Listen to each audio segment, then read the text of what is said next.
ჰიპოკრატეს ფიცი.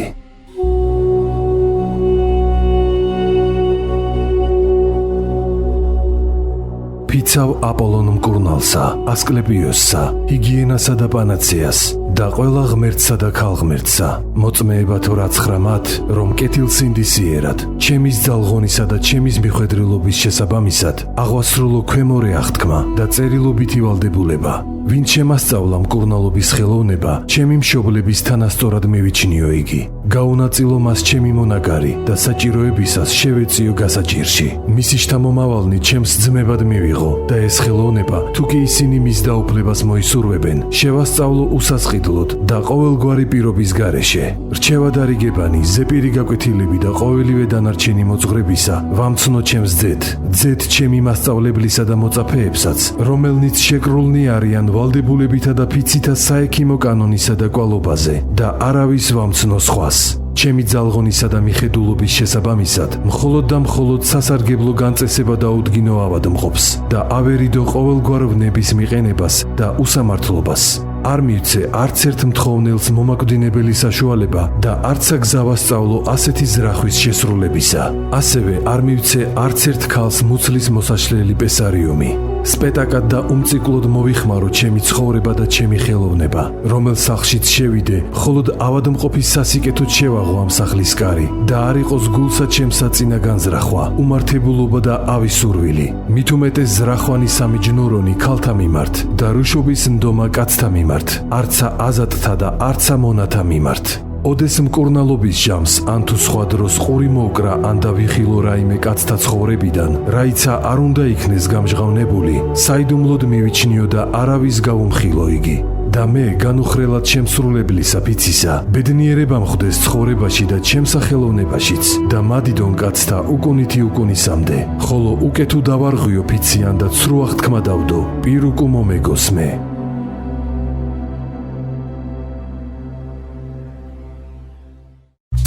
ეთერშია დილის გადაცემა ვიტამინი. განმეორებით. მეგობრებო, დილამშვიდობისა კიდევ ერთხელ სიამოვნებით მოგესალმებით ყველას, ვინც ახლა შემოგვიერთდა და ასევე ძალიან დიდი სიყვარულით მივესალმები ადამიანს, რომელიც დიდი ხანი არ მინახავს და მე მაქვს ახლა პატივი და ბედნიერება მას მივესალმო და თან მართალია 20 იანვარია, მაგრამ მიულოცო ყველაფერი ეს ძველი და ახალი წელი, ახლით, შობა, ნათლისღება და ასე შემდეგ და ასე შემდეგ. გავედით ფინალში მე მგონი დღევანდელი კი, ჩვენი დღევანდელი სტუმარი გახლავთ, როგორც უკვე გითხარით, ავერსის კლინიკის რადიოლოგიური სამსახურის ხელმძღვანელი ნიკა საინიშვილი. დილამშვიდობისა ნიკა, ძალიან დიდი მადლობა რომ ეს ადრიანად გაიღვიძეთ და მოხვედით ჩვენთან. რადიოს მსმენელებო, თქვენც ასევე მოგილოცავთ ყველა უკვე გასულ დღესასწაულს და დღეგრძელობას გისურვებთ. ძალიან დიდი მადლობა ნიკა, შენ როგორც იცი, პირველი სამედიცინო რადიო ძალიან დიდი ხანი არ არის რაც დაარსდა და შესაბამისად ყველაფერი გვაინტერესებს და ჩვენ მსმენელსაც აინტერესებს, რაც არის ასე ვთქვათ სამედიცინო სფეროსთან დაკავშირებული. შენ ჩვენ სხვათა შორის საუბრობდით და აღვნიშნეთ, რომ შენ ხარ ადამიანი, რომელსაც ყველგან ნახავ. ანუ ყველა ნებისმიერ წელწადში რაც სამედიცინო ასე ვთქვათ პუნქტად არის დაკავშირებული ნახავ. მოდი ახლა ჯერ პირველ რიგში აი ეს რადიოლოგიური სამსახურის შესახებ ვისაუბრობ. სხვა შორის ადრე აი საახალწლო დღეებში ჩვენ ლადო კახაძე გვყავდა და ეკოსკოპიის შესახებ ძალიან ისეთი გორცელი ისტორიული მონახაზი გაგვიკეთა კი, მაგრამ აი რადიოლოგიური ხაზით ნამდვილად არ წავსულვარ და აი ხა შენ გაქვს საშუალება რომ უფრო გაგვათვიცნობიერო შესაბამისად რა არის ეს რადიოლოგიური სამსახური, რა ადამიანები მოგმართავენ, რა გამოკვლევები ტარდება და ასე შემდეგ. კაი ბატონო, შევეცდები. ნუ პირველ რიგში ხა ბატონი ლადო ალბათ იმასაც გეტყოდათ, რომ რადიოლოგია ზოგადად ულტრაბგერასაც მოიცავს და რენტგენსაც. უბრალოდ, ნუ ბოლო წლებში და ნუ ჩვენ ცნობიერებაში მაინც ასე დამკვიდრდა, რომ ნუ ტერმინით ესე განყენებულად რადიოლოგიით მაინც ძირითადად მოიხსენიებენ კომპიუტერულ ტომოგრაფიას და მაგნიტორეზონანსულ კვლევას. ნუ ჩვენს სინამდვილეშიც, ჩემს კლინიკაშიც ასეა. ანუ ჩვენს განყოფილებაში ზუსტად შემოდის ეს ორი კვლევის მეთოდი, კომპიუტერული ტომოგრაფია და მაგნიტორეზონანსული კვლევა. ნუ შესაბამისად, გვაკითხავს უამრავი ადამიანი სხვადასხვა სახის პრობლემებით. ძირითადად, რა თქმა უნდა, მკურნალი ექიმის დანიშნულებით ეს სწორიც არის, რომ ასე მოხდეს და ნუ ისევე როგორც თვით მკურნალობა პრინციპში არ არის სწორი. თვითდანიშნულებაც არ არის სწორი. ამაზე მოგვიანებით კიდევ უფრო დაგაკონკრეტებინებთ. თვითდანიშნულებაც, პრინციპში სწორი არ არის, თუმცა ხშირ შემთხვევაში შეიძლება ეს იყოს გამოსავალიც, პროფილაქტიკური სახის კვლევაც მისაღებია. რა თქმა უნდა, როცა ეს არ ეხება სხიურ მეთოდს, კომპიუტერულ ტომოგრაფიას. კომპიუტერულ ტომოგრაფია მაინც ეს არის რენტგენის სხივის გამოყენებით შექმნილი მეთოდი. შესაბამისად მინიმალური, მაგრამ მაინც სხიური დატვირთვა არის. ამ მეთოდზე სასურველია, რომ კვლევა ტარდებოდეს კონკრეტულად კლინიცისტის დანიშნულებით. ექიმის დანიშნულებით.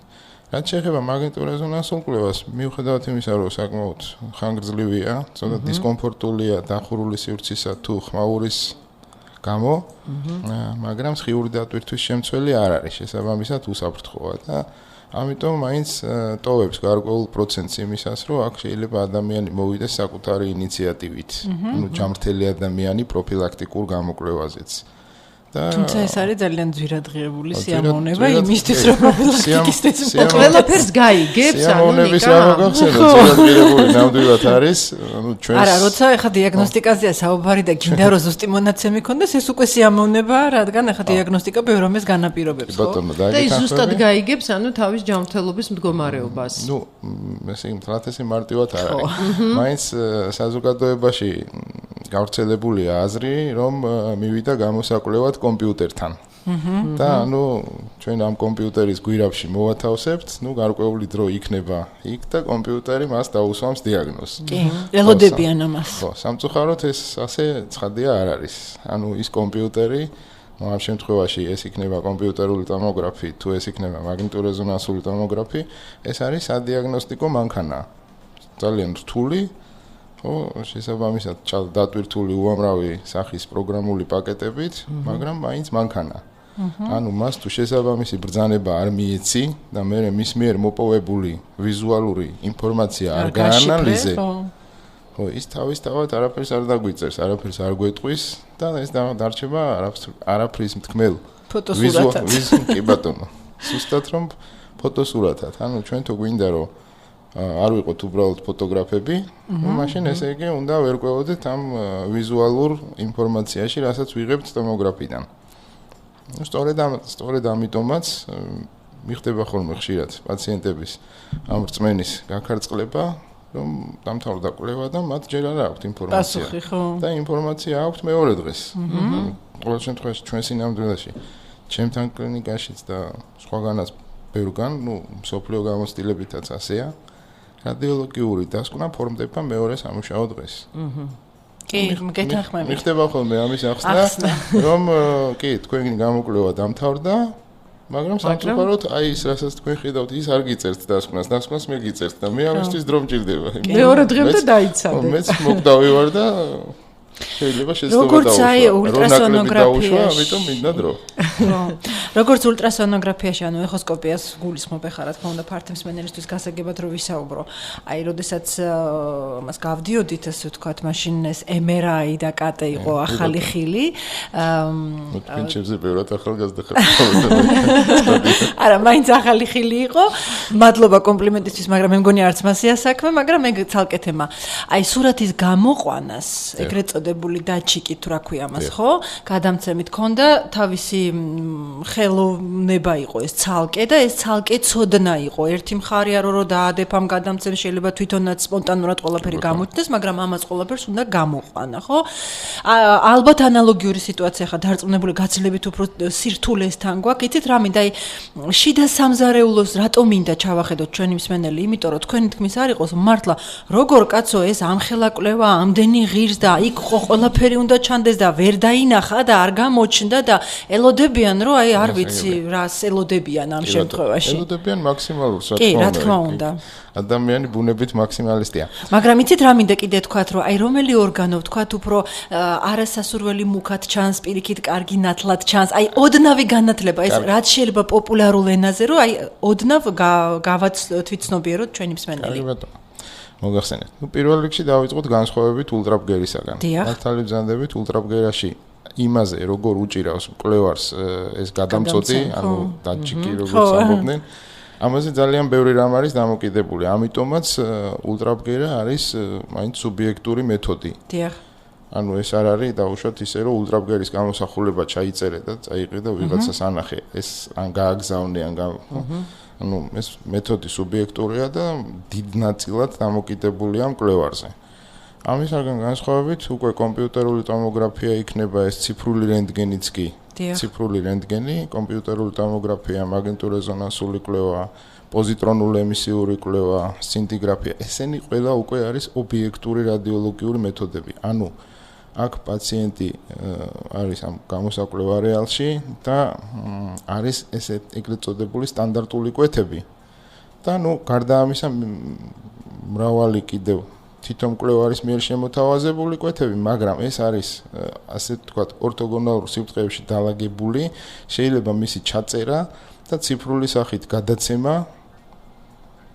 გნებავთ დისკზე ჩაწერილი, გნებავთ დაუშვათ ატვირთული ვებ-სივრცეში და ასე შემდეგ.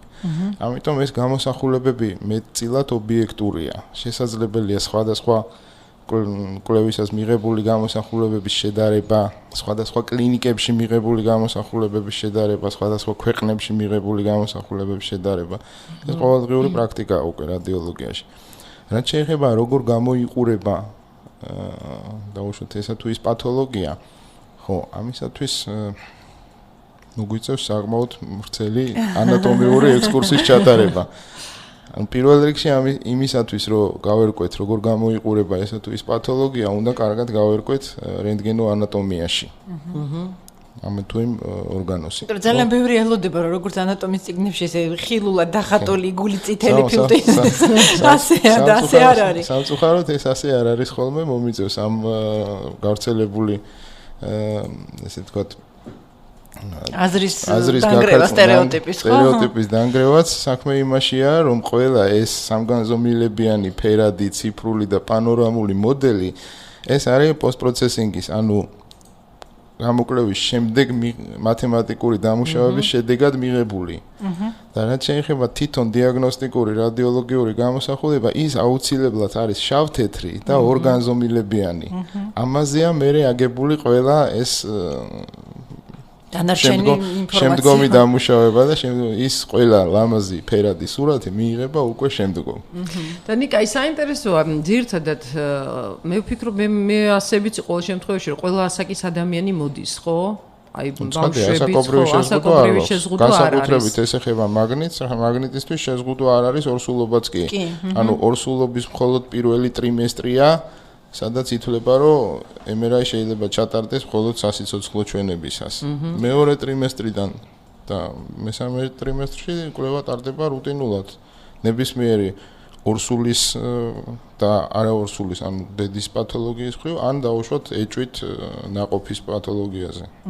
აი, რა დაავადებებით მოდიან უფრო? ეხლა ის ჩვენ უკვე ვთქვით ის, რომ აუცილებელია თუ არ არის აუცილებელი, აი დაუშვათ პირდაპირ რომ მოვიდეს.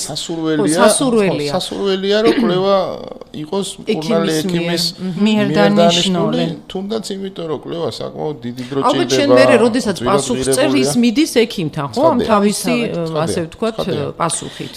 ეს შენ კითხვას აი გავარცობდა რა მიმართულებით ჯერ ერთი ექიმი ამ ინფორმაციის შემკვეთი. კი. შესაბამისად ექიმი აყალიბებს კითხვას. ანუ კონკრეტულად რა ტიპის ინფორმაცია სჭირდება. და გარდა კითხვისა, ალბათ ექიმივე და ამ შემთხვევაში ან ნეიროქირურგი ან ნევროლოგი, მე ესე ვფიქრობ, ამ კონკრეტულ ხო, უფრო ხშირ შემთხვევაში რატო ჯამაათი ურთიერთობს ჩვენთან. კი, და რატო, იგივე ამ მიმართულების, ნებისმიერი ექიმი თქვენ გაძლევთ მიმართულებას რაზე? გაკეთდეს კომპიუტერული ტომოგრაფია თუ გაკეთდეს მაგნიტურ რეზონანსული კვლევა. აი ამ ორ შორის განსხვავება გავაკეთოთ, რა შემთხვევაში როგორ იცით, ეხლა არის შემთხვევები რომ იწყებენ ასე, მერე გადადიან შემდეგზე, არის შემთხვევაში რომ ალბათ ორივეა საჭირო. ესეთი შემთხვევებიც არის. ხო, არის კონტრასტით და უკონტრასტოთ, ეს ტერმინოლოგიები რას ნიშნავს და პირველ რიგში დავიწყოთ თვითონ კონტრასტი რა არის. კონტრასტი ეს არის უბრალოდ პრეპარატი რომელიც, კომპიუტერული ტომოგრაფიის შემთხვევაში რენტგენ კონტრასტულია, იოდის შემცველი პრეპარატია, რომელიც ვენაში შეყვანის შემდეგ ფირზე, რენტგენის ფირზე ჩანს კონტრასტულად. ანუ კიდევ ერთი უკუჩვენება კონტრასტის შეყვანის. კომპიუტერული ტომოგრაფიის შემთხვევაში კონტრასტის ჩვენების უკუჩვენება, ისევე როგორც ნებისმიერი სამკურნალ-წამლო პრეპარატის, აუცილებლად უკუჩვენება ეს არის თირკმლის უკმარისობა, რომელზეც ჩვენ აუცილებლად გამოვიკვლევთ პაციენტს. უკუჩვენებაა, რა თქმა უნდა, ალერგიული რეაქცია ამ პრეპარატის მიმართ, რომელზეც ასევე ტარდება წინასწარ სინჯი. თუმცა აქვე უნდა აღინიშნოს, რომ ალერგია კონტრასტზე ეს არის ერთადერთი მართვადი ალერგია. ანუ თუ დაუშვათ ვიცით, რომ პაციენტი კონტრასტზე ალერგიულია, მაგრამ ამან თუ იმ აბსოლუტური ჩვენობის გამო აუცილებელია მისთვის კონტრასტირება, ну ჩვენ შეგვიძლია ეს წინასწარ მოამზადოთ 1-2 დღის განმავლობაში და მაინც ჩატარდეს კონტრასტული კვლევა.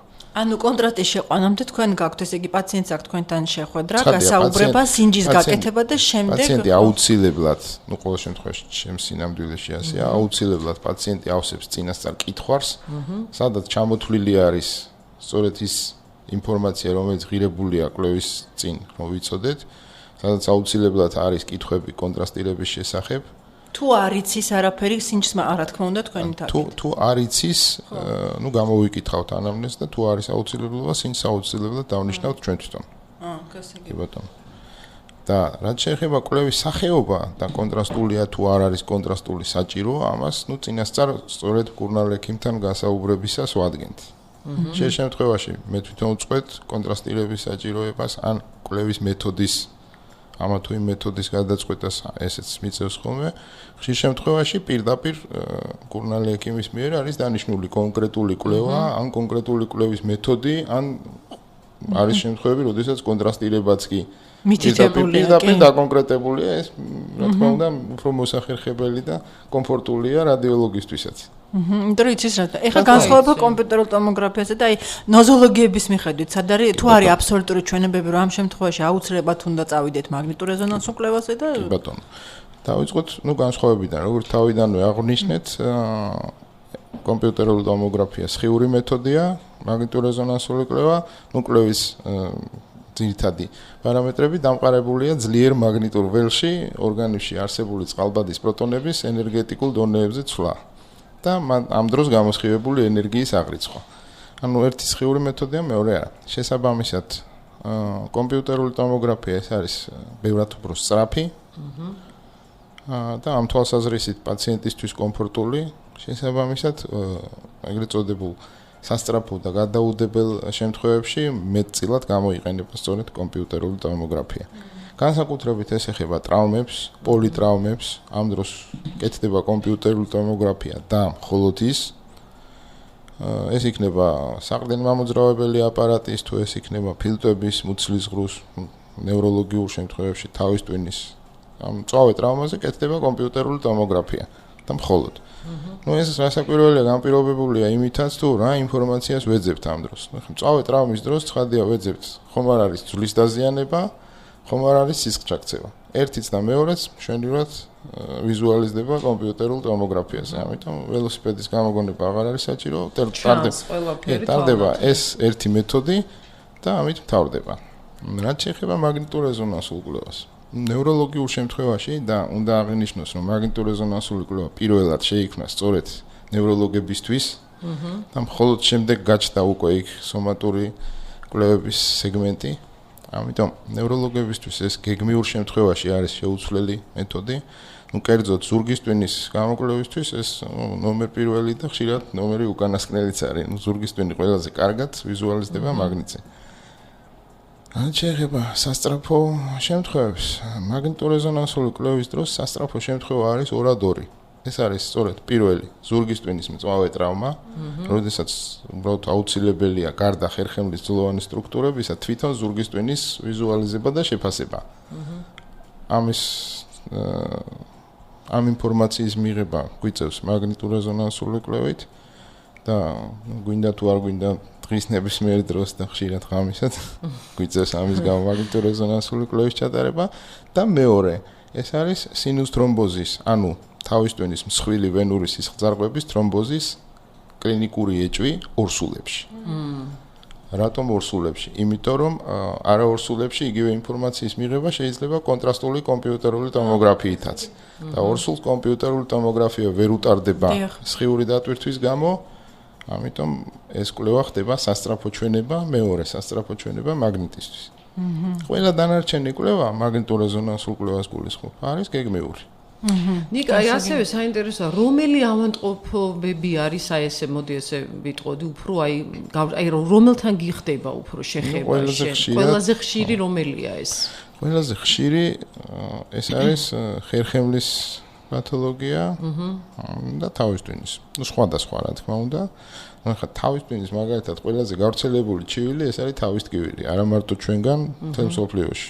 არსებობს თავის ტკივილის ასოციაციები, ეროვნული ასოციაციები და ნუ თავის ტკივილის ინსტიტუტი. ჩვენ შაკიკოლოგებიც კი ყავდა. ეხლა ყავს. ხო, ნუ ანუ ეს პრობლემა გლობალურად დგას და არა მარტო ჩვენთან. ანუ თუ დაუშვათ თავი ადამიანს ტკივა და მოვიდა და გაიკეთა თქვენთან ეს ყველაფერი გამოჩნდება, რაშია მიზეზი, არა?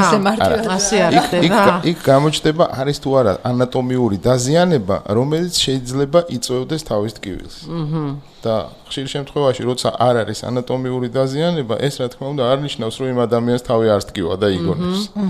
ეს უბრალოდ ნიშნავს, რომ მას ანატომიური დაზიანება არ აქვს და ნუ შემდგომი კვლევა უნდა გაგრძელდეს. ნუ მათ შორის ლაბორატორიული და ასე შემდეგ. კი, ეს როდესაც ხანგრძლივად არის ანამნეზში, მაგალითად იგივე შაკიკოლოგებისთვის და ეს თავის ტკივილის ცენტრის სულთქად მესწავლებლისთვის ეს კვლევა უბრალოდ ერთ-ერთ ეტაპზე ჩართული არის, როგორც ნუ ანატომიური დაზიანების გამომრიცხავი ობიექტური მეთოდი. მედიკამენტოზური ჩარეებით რაღაც საწყის ეტაპზე პირდაპირ ამაზე არ უშვებენ და მაინტერესებს აგრეთვე იცით რა რო ჩვენ მსმენელებისთვის ინფორმაცია მივაწოდოთ განსაცვლოდ რა არის 1.5 ტესლა რა არის 3.5 ტესლა ეხლა შემოვიდა მგონიო 4-იც იმიტომ რომ შესაბამის რაღაცა ფასებიც ხო ამისგან განსხვავებულია და როდესაც ადამიანი თავისი ინიციატივით მიდის თავისთავად ცხადია რადიოლოგთან გასაუბრების გარეშე ხა ის ვერ აირჩევს ვერაფერს მაგრამ რომ განვუმარტოთ რომ არ არის იმიტომ რომ არის კატეგორია ხალხის, რომელსაც მიაჩნია, რომ რაც ძვირი ღირს, მით მეტად ინფორმატიული და უკეთესია ეს ყველაფერი. არის თუ არა ეს რეალობა? ისე რაღაცა სიმართლის რაღაცა მართალი არის, აი საჭიროება თუ არის ამის. გლობალურად მაგაში რა თქმა უნდა სიმართლის მართალი დიდი ეს. რაც შეეხება ეს 0.2 და 1 და 1.5 ეს ტესლა. ეს არის მაგნიტური ველის სიმძლავრე. მოგეხსენებათ მაგნიტური ველის ინდუქტივობა იზომება ტესლათი. ეს არის მაგნიტური ველის საზომი ერთეული. რატო იცით ყოფილა შემთხვევა რომ აგზავნიან ან იქ და თან პაციენტის რაღაც მატერიალურ მდგომარეობასაც უფრთხილდებიან ხოლმე რომ ეს ყოფნის უკვე ეს არის კატეგორია რომელსაც ეს წინს რომ რატო კაცო თუ არსებობს უფრო მეტი და უხსნიან რომ არ არის ამის საჭიროება ეხა ამ წუთში. ნუ მაგნიტურ რეზონანსული კვლევის პრაქტიკაში დანერგვის შემდეგ ანუ 80-იანი წლებიდან მეთოდი დაინერგა და ფართოდ გავრცელდა, შემდეგ 90-იანებში კიდევ უფრო განვითარდა. ნუ თავდაპირველად, რა თქმა უნდა, იყო მხოლოდ სუსტი მაგნიტური ველის მქონე ტომოგრაფები. ეს იყო 0.02 ტესლა სიმძლავრის. ასეთი მაგნიტური ველის მქონე ტომოგრაფი იყო მაგალითად 87 თუ 88 წელში ნევროლოგიის ინსტიტუტში არსებობდა, სადაც ხდებოდა თავის ტვინის კვლევა მხოლოდ. შემდეგი ნაბიჯი იყო 10 ჯერ უფრო მძლავრი, ანუ 0.2 ტესლა სიმძლავრის მაგნიტური ველის მქონე ტომოგრაფები. ეს უკვე იყო ისევ ითვლება სუსტი მაგნიტური ველის სეგმენტად, ანუ სუსტი მაგნიტური ველის სეგმენტი ითვლება, ანუ რეზისტიული ან მუდმივი მაგნიტები, ეს არის 0.02-დან 0.5 ტესლა სიმძლავრის ჩათვლით. ასეთი რამდენიმე ტომოგრაფი დღესაც ფუნქციონირებს საქართველოში და თბილისშიც. შემდეგი სეგმენტი არის 0.5-დან 1 ტესლას ჩათვლით. ეს უკვე ითვლება ძლიერი მაგნიტური ველის სეგმენტი, სადაც არის როგორც მუდმივი მაგნიტები, ასევე ჰელიუმიანი და ასეთი სეგმენტიც არის დღეს თბილისში. მე კლინიკების დასახელების რა თქმა უნდა შევიკავებ. ხო? და მერე შემდეგი სეგმენტი უკვე არის ზემძლავრი მაგნიტური ველი, სადაც შედის 1.5, 2 და 3 ტესლა სიმძლავრის აპარატები. ის თქვენაც ახსენეთ ალბათ 4 და 4.5 კლინიკაში ესეთი არსებობს. ხო, 3 ტესლა ეს არის ზღვარი არ არის, მაგრამ ეს არის კლინიკურ პრაქტიკაში გამოყენებადი პრინციპში ყველაზე მაღალი ინდუქტივობის მაგნიტები დღესდღეობით. თუმცა არსებობს ამაზე უფრო მაღალი, კერძოდ Philips-საც და Siemens-საც თუ არ ვწდები General Electric-საც მეცნიერული კვლევებისთვის აქვთ 7 ტესლა სიმძლავრის მაგნიტები, რომელსაც ძირითადად იყენებენ მეცნიერები ლაბორატორიებში. და კლინიკურად ეს გავრცელებული არ არის. კლინიკურ პრაქტიკაში და ენერგიულ კლინიკურ პრაქტიკაში ყველაზე გავრცელებული მსოფლიოში, არა, ყველაზე გავრცელებული სეგმენტი არის 1.5 ტესლა. ითვლება რომ ეს ყველა კვლევას ერგება უნივერსალურად. გასაგებია. არსებობს მცირე სეგმენტი, რომლისთვისაც აუცილებელია 3 ტესლა, მაგალითად ეპილეფსიის კვლევებისთვის ხშირ უფრო შედარებით მეცნიერულ ტიპის კვლევებს ირჩევენ 3 ტესლას ან 1.5-ს, მაგრამ ძირითადად ესეთ რუტინულ ყოველდღიურ პრაქტიკაში ითვლება რომ ოქროს სტანდარტი არის 1.5 ტესლა.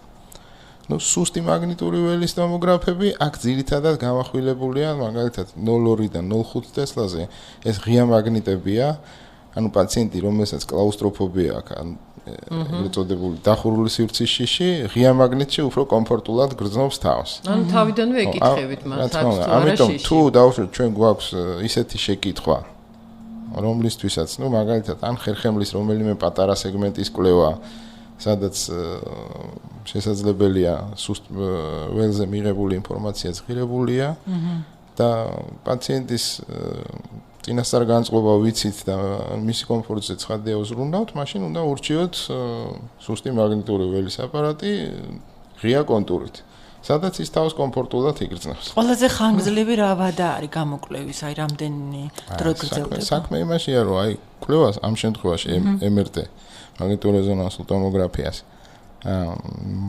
პრინციპულად განსაზღვრული ესეთი დროითი კორელანტი არ აქვს. მე შემიძლია გითხრათ ყველაზე ხანმოკლე კვლევები, რუტინული კვლევა, მაგალითად ხერხემლის ერთი სეგმენტის, ან თუნდაც თავის ტვინის, ჩემთან გრძელდება 10-12 წუთი. მაგრამ ყველაზე ხანგრძლივი შეიძლება საათიც გაგრძელდეს და მეტიც.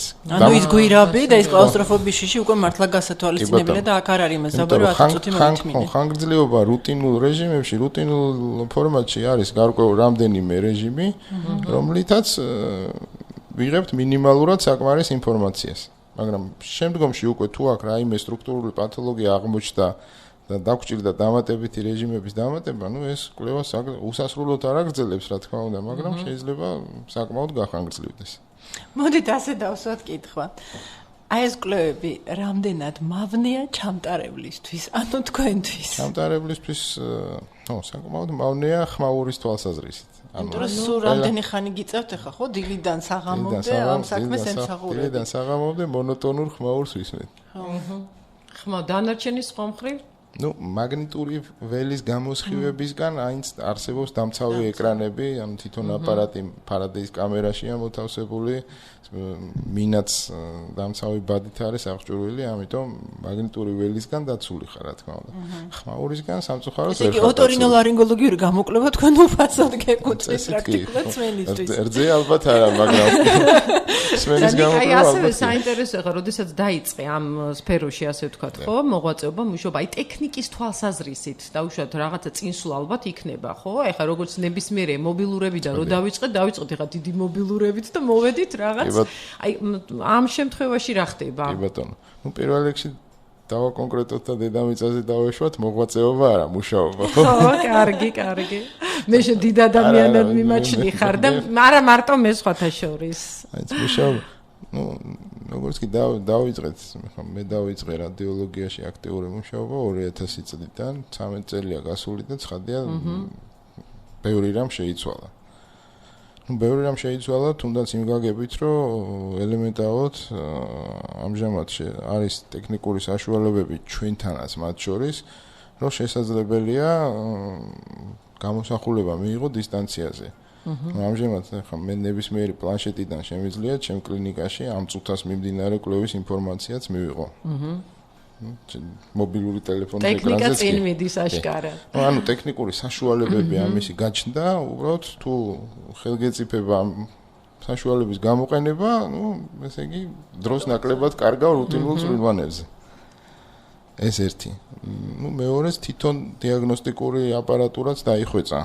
იმას რაზეც ადრე გჭირდებოდა მეტი დრო, იგივე ამ პროტოკოლების შექმნას მიქონდა მეტი დრო პაციენტს უხდებოდა უფრო დისკომფორტული კვლევის ხანგრძლივობა დიდი, ესეც ნელ-ნელა იხვეწება. ცხადია. ყველა შემდგომი ევოლუცია აპარატურის პირდაპირ მიმართულია იქითკენ, რომ შემცირდეს დისკომფორტი პირველ რიგში პაციენტის. ნაკლები თქვენ დისკომფორტზე არავინ ფიქრობს როგორ ჭამს. ნაკლები იყოს ხმაური, ნაკლები იყოს გამოკვლევის დრო, ნაკლები იყოს მაიონიზებელი გამოსხივება, ახლა კომპიუტერული ტომოგრაფების ევოლუცია ყველა შემდეგ ნაბიჯზე სხიური დატვირთვა მცირდება. რო შევადაროთ დღევანდელი კატ სკანერის სხიური დატვირთვა თუნდაც 90-იანი წლების დასაწყისში არსებობს, არის ნაბიჯი არა ნახტომია.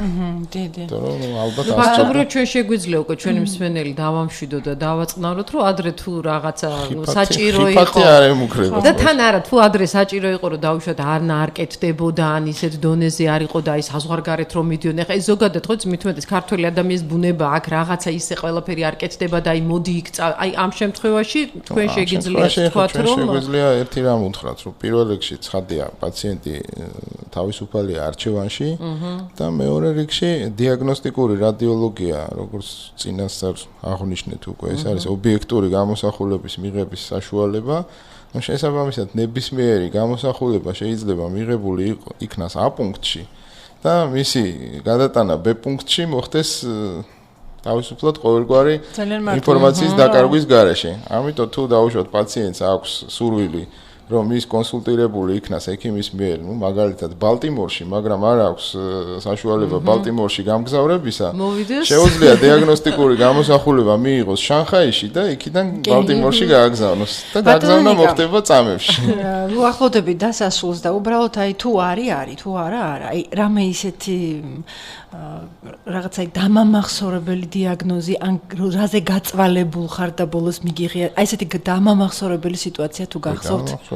ვიცი ბევრი იქნებოდა, მაგრამ აი რაღაც ესეც თუ გამოყავთ. უამრავი არასერიოზული, მოდი ასე ვთქვათ. არასერიოზული არ ყოფილა? არასერიოზული ძირითადად არის ხოლმე შეკითხვები, რომელზეც მე სამწუხაროდ მიწევს სერიოზული პასუხის გაცემა. არა, უფრო აი რთული დიაგნოზი, რომელიც ყველას დამამახსოვრებელია და აი თქვენ მოიგეთ ეს და აი დაინახეთ დასვით ან მისი ადგილმდებარეობა ან რაღაცა განსაზღვრეთ და მიეხმარეთ რაღაც. და რამე გამორჩეული. ესეთი მისგან მაშინ დამამახსოვრებელი რომ ისეთი სიტუაცია. დამამახსოვრებელი საქმე რაშია, ყოველდღიურად იმატებს ისეთი პათოლოგიების რაოდენობა ყოველდღიურად, სადაც უბრალოდ არ არსებობდა რაიმე რადიოლოგიური კორელაციის საშუალება და დღესდღეობით უკვე ჩდება. ჩდება ზოგან ეს არის დაგროვილი გამოცდილების გაზიარების შედეგად. როდესაც წლობით უყურებ ერთი და იგივე პათოლოგიას, რაღაც კანონზომიერებები შენ თვითონ გიჩნდება. კი, ძალიან ხშირია ესეთი შემთხვევებიც, როდესაც აზრი გაიყო და დაუშვათ ჩემი აზრი ან სხვისი აზრი აღმოჩნდა სწორი, ეს სხვათა შორის მე არ გამახსოვრდება. მე ვერ გავიხსენებ ისეთ შემთხვევას, რომ არიქა, აი ევრიკა და ეს მე უკვე აღარ გახსოვს. მაგრამ სასიამოვნო ალბათ არის, რომ იყავით სწორი, ხო? სამწუხაროდ ხშირი შემთხვევებში ისეთი მიგნება არის ხოლმე ეს დიაგნოზის თვალსაზრისით. როდესაც შენ თვითონ გაგიხარდება, რომ სწორი არ აღმოჩნდე. არა, ეგ სხვა.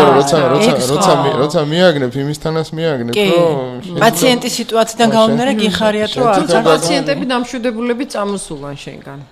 ეს უკვე მეორე თემაა, ეს ჩვენ ახლა მივალთ იქ, რომ ექიმის სიტყვაც უნდა კურნავდეს. ცხადია ახლა სიტყვითაც სასურველია, რომ კურნავდე და იცით მე რას გისურვებდით, რომ შეშინებული რაღაც დიაგნოზზე არსებული პაციენტები თქვენგან გახარებული, ხო, გაწასულიყვნენ თქვენგან გახარებული და ეჭვ გაქარწყლებული. დიდი მადლობა, მეც ბედნიერი ვიქნებოდი. ესე იგი რამხელა სტიმულს დიაგნოზის მოხსნა ბევრად უფრო სასიამოვნოა ვიდრე რამე მრისხანე დიაგნოზის დასმა. ან პირიქით დავუშვათ ალბათ სამწუხაროდ ზოგჯერ ხდება ისე რომ მოდის აბსოლუტურად სხვა დიაგნოზით, მაგრამ იქ რაღაცას აღმოაჩენ ისეც, რომელიც მისთვის არასასურველია. ასეთიც ხდება. აი მაგალითად ყველაზე ტრივიალური შემთხვევა ეს არის, ხერხემლის პათოლოგია, მოგეხსენებათ, ყველაზე ხშირია. და ამ თვალსაზრისით ყველაზე უარესი შემთხვევა არის, როდესაც ადამიანს მაგალითად ტკივილები აქვს და გონია რომ დისკის თიაქარია, ექიმსაც გონია რომ დისკის თიაქარია და აღმოჩნდება რაიმე არასასიამოვნო ონკოლოგია. და პირიქით შემთხვევებიც, როდესაც წინასწარ არის რაღაც საფუძვლიანი ეჭვი ონკოლოგიაზე და აღმოჩნდება მაგალითად დისკის თიაქარი, რომელიც ასეთები იყოს ჯობია. ასეთები ჯობია კი, ეს მეორე ტიპის შემთხვევა ჯობია. მარტივად რომ მოგვარდეს უფრო. ნიკა, ძალიან დიდი მადლობა მინდა გადაგიხადო იმისთვის რომ მოხვედი ჩვენთან, ასე ვთქვათ, ჩვენი მსმენელი არეალი გააფართოვე იქიდან გამომდინარე რომ ეს რადიოლოგიური სამსახურის შესახებ მე ვფიქრობ რომ ძალიან ამომწურავი პასუხები მივიღებთ ჩვენც და ჩვენმა მსმენელებმაც და აი როგორც გითხარით გისურვებ ჯანმრთელობას, წარმატებას, ყოფილიყოს რა ვიცი, ყველასთვის ალბათ ჩვენთვისაც, ჩვენთვისაც და ნებისმიერი ჩვენი მსმენელებისთვის მხოლოდ და მხოლოდ სიხარულის, ასე ვთქვათ, მოსასვლელი შენთან იქიდან გამომდინარე რომ ნებისმიერი პასუხი ყოფილიყოს მათთვის, ეხლა ძალიან ცუდი თუ არა, ისე რა, გამოსწორებადი მაინც რო ყოფილიყოს. ანუ მოდით ვისურვოთ ჩვენ თავსაც, რომ ძირითადად კვლევები ჩავიტაროთ პროფილაქტიკურად. ნამდვილად. დიდი მადლობა. მე კი ჩვენს მსმენელს შევახსენებ, ავერსის კლინიკის რადიოლოგიური სამსახურის ხელმძღვანელი ნიკა საინიშვილი იყო ჩვენთან სტუმრად. ამასობაში კი დიდი მადლობა. ამასობაში კი მეგობრებო, 10 უკვე აკლია 5 წუთი, ეს კი იმას ნიშნავს, რომ გადაცემა ვიტამინი ნელ-ნელა დასასრულს უახლოვდება და ზუსტად 5 წუთში უკვე სხვა ამბებიც უნდა მოვისმინოთ, რა ხდება ჩვენს ქვეყანაში, ასე ვთქვათ, ჩვენ საქართველოში თუ მიმდებარე ტერიტორიაზე თუ საზღვრებს გარეთ და რეკლამასაც უნდა დაუთმოთ ჩვენი მედეფი მასი და სამი. ჩვენ კი ხოლმე კიდევ ახალი სტუმრით, ახალი თემით, რა თქმა უნდა, როგორც ყოველთვის საინტერესო სტუმრით და საინტერესო თემით დავბრუნდებით მომავალ შეხვედრამდე. ნახვამდის. თქვენ მოისმინეთ დილის გადაცემა ვიტამინი. განმეორებით.